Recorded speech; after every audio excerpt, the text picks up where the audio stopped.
All right, I often hear that my training advice, is it worth a damn for natural? And my response to you is, yeah. Okay, so let me make this point clear. Training is training. Nutrition is nutrition.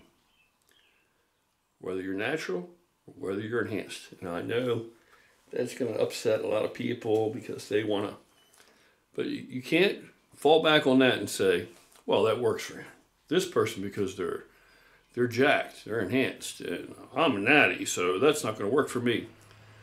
No. Nothing that works for someone else is guaranteed to work for you, whether you both share in common that you're naturals or not. Training is training, nutrition is nutrition. Muscle is made out of the same thing regardless. Muscle is made from the nutrition you intake. That's undeniable. There's no more to that. That's put a period at the end of that. Muscle is made from what you eat. That's what it's made from. It's what it's made from, no matter what you say. Oh, well, if you don't eat or you don't have amino acids in your bloodstream, you can always cannibalize another body part. Oh, sure you can. But eventually, when you're finished with that, your body cannot on its own, of its own accord, manufacture what is necessary, the materials, the amino acids, to create and repair muscle. It breaks down eventually and you don't get any more repair. You don't get any building of any muscle. You have to eat. You have to put it in. So that's the first rule. So the first thing you need is food. Before you even get to, oh, I want to jack my test level up, or oh, I want to remain natural, whichever. Before you even go there, first thing you got to understand about building muscle, or if that's your goal, is you're going to have to eat. And then the second thing you would need to know is, what the hell do I eat? Well, you're going to have to eat complete proteins. Now, here's where some confusion can come in, even for me, because apparently complete proteins aren't what we were at some point taught they were. In other words, I think that these aminos, well, it's becoming clear to me that they're more available, more readily available through a number of different food sources than what I was educated to believe. I completely believe now that plant sources can fulfill the requirements and they are complete proteins. Maybe not every single one. You know, maybe you can argue something along the way that, well, that's incomplete. But pretty much I think that all the, the whole issue of eating plants in its entirety, where we used to believe they're incomplete proteins, they're incomplete. I don't believe that anymore. I think they are complete proteins. So that's like a huge deception to be taught that. In my opinion, I don't think you understand how heavy that is, really. That is exactly what I was taught to believe. That's what I was taught. Anyway, so once you get past that, what you need to eat. Now, of course, you're going to have to also, you need your carbohydrates, you need your fats, because they all serve purposes. Everything serves a purpose, and you're going to have this. You need to lubricate joints. You need energy. You need, the energy, the workers that are going to construct the muscle, that are going to build the wall. You need the workers that are going to build the bricks, constructing the muscle, which is made from the protein that you ingest. Other than that, training, it's whatever gets the job done. So your goal should be to learn your own body enough, your own system, that you can have a good handle on what it takes for you to adequately stimulate to the degree that you can still recover. That your nutrition can keep up with it and you can recover. Right? Because everything has a tipping point. So you want to try not to, you want to get as close to that as you can, but you don't want to go over it. You don't want to exceed. You don't want to train beyond what your nutrition supports or beyond what your nervous system can adequately recover from between your workouts. And that could be anything within reason. That could be almost anything from one person to another person, completely different. What works for this person may not be ideal for this person. It may all work to some degree, right? Your thing is you want to try and finely tune it so that you find what's closest to optimum for you. If that's your goal, if that's what you're trying to do. And it should be that way with whatever you're trying to do, whatever your goal is. But if your goal is to build muscle, that's what we're talking about here. Now, where it comes in the confusion or prejudice when you say somebody's enhanced or somebody's natural, well, first off, what do I know about it? Well, what I know about it is I trained naturally for many years. I mean, I probably have literally 7, 8, 9, 10, 11, 12 or 13 years as a natural, in which time I made what I would consider very good progress. But like I've said before, in my time, when I first started, I didn't look at any of these huge, monstrous guys or anybody with 20-inch arms or any of this kind of crap and think that I'm going to get there.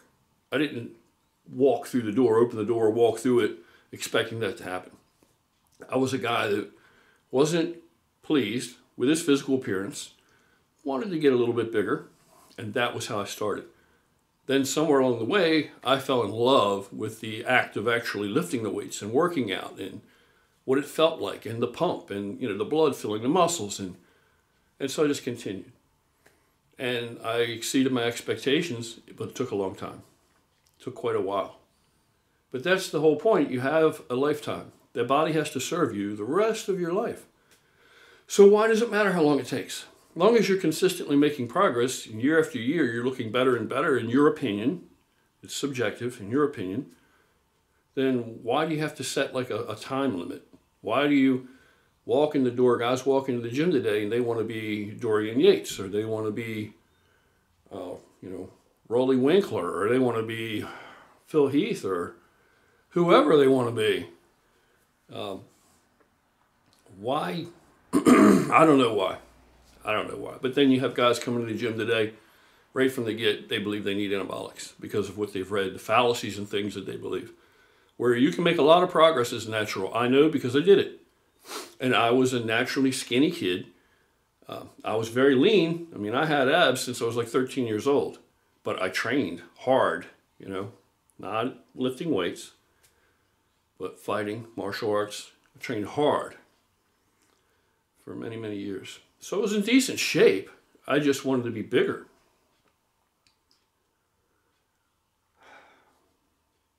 So basically, my belief, or my opinion and experience tells me that whether you're enhanced or whether you're natural, the main difference is when you're enhanced, you can do more.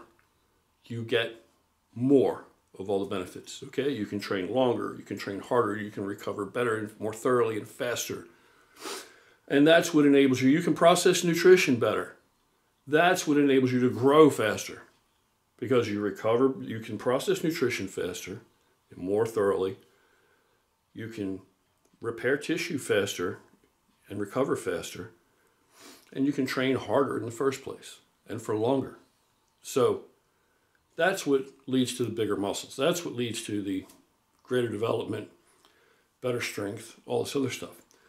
Okay, so everybody thinks if testosterone is the be-all, end-all, right? The guy on test has such an unfair advantage compared to the guy that's not on test. Well, it's not really unfair because you have that choice. Well, arguably, let's say, if you're of that belief, it makes all the difference in the world, there's no comparison, training natural or having a higher level of test, putting test in your body.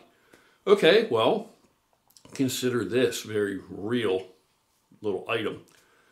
You don't have to put additional testosterone in your body for you to have a higher level of testosterone circulating in your bloodstream than the guy next to you, because the range of what's considered acceptably normal is so great. The range is so great. So you can have two guys that are natural. This guy may have much higher level of testosterone naturally and better receptors than this guy sitting next to him. So do you think that what this guy does with the much higher level of test you think what he does is going to be exactly ideal for the guy with the lower level of tests? No, of course not. So it doesn't even matter. So the distinction isn't necessarily that important. This guy's jacked and this guy's natural, so everything's different. It just means that he can do everything more to a greater degree, and he will receive more. That's what it means. And that can occur naturally. That same difference can occur naturally. Maybe not to the same extent, but it still can, because look around you. You go to school, you go to work, you go wherever you go out in public. There are all kind of guys, all different shapes and sizes, age ranges, and they have entirely different builds on the natural, and they have entirely different levels of hormones circulating in their bloodstream. Nobody's the same. The range is incredibly broad spectrum. So you may want to look at that. All right. Most of the time, even TRT, a guy that's on TRT, those doctors, the doctors that are legit and actually monitor this and know what they're doing, they have a number in mind. If they decree that you're so low, you're below normal, which is really low, you would be feeling pretty bad if you were that low. So they're going to place you on testosterone replacement therapy and bring it up. They have a number in mind where they want to bring you to, and it's not going to be near the top of the range. It's usually going to be low to mid. It's going to be, they may want to get you to 300. They may want to get you to 5. But they're probably not. Most legislators aren't going to say, well, your range, right now you're like at 180 something, you're low. So we're going to try and get you to 800 and see how you feel. No, that's not how it works. A legit doctor is going to take you up to, 300 to 500 probably. If you're lucky, 500-ish. And that's where you're going to roll. So even if they place you in the middle of normal range, that normal range isn't the normal range for guys that are jacked. That's the normal range for everybody naturally, right? That's a whole cross-section of men natural. So there are guys out there walking around that are in the 800s. There are guys walking around naturally in the 800s. So even on TRT, you may never see that range. So there can still be a guy that's natural, that has, almost twice as much test as you do on TRT in his body naturally. So the whole premise that, training, but that is only going to work for a natural, that's not going to work for guys on gear, or that's only going to work for guys on gear, is all hogwash. Other than that, today, when you look at guys, so many are on such ridiculous amounts that it doesn't even make sense. Because like I've pointed out before, you have X amount of receptors. Once you exceed that, you're not going to get any more profit from that. You won't profit from that additionally. You're not going to get any more of a positive reaction from exceeding that. If you can only uptake so much, you only have receptors to deal with so much testosterone. Bringing more testosterone to the game isn't going to make anything any better for you. It's just going to have more shit in your blood to cause problems, to exacerbate things. You're going to see more side effects. You're going to see things like this. You're not going to see more gains. But that's what guys do. They always think, must be the test. It's not good enough or not high enough. I'm not taking enough. Everybody that's making progress must be taking so much more. So they keep taking more. And they find out that that's not how it works. Anyway, just a brief examination, in my opinion, and a lot of it's just true. It's reality. It's fact, a lot of it. The importance of the hormone testosterone in your body. And then testosterone is not even the be-all, end-all. Like I've told you before, the body likes everything to be in balance.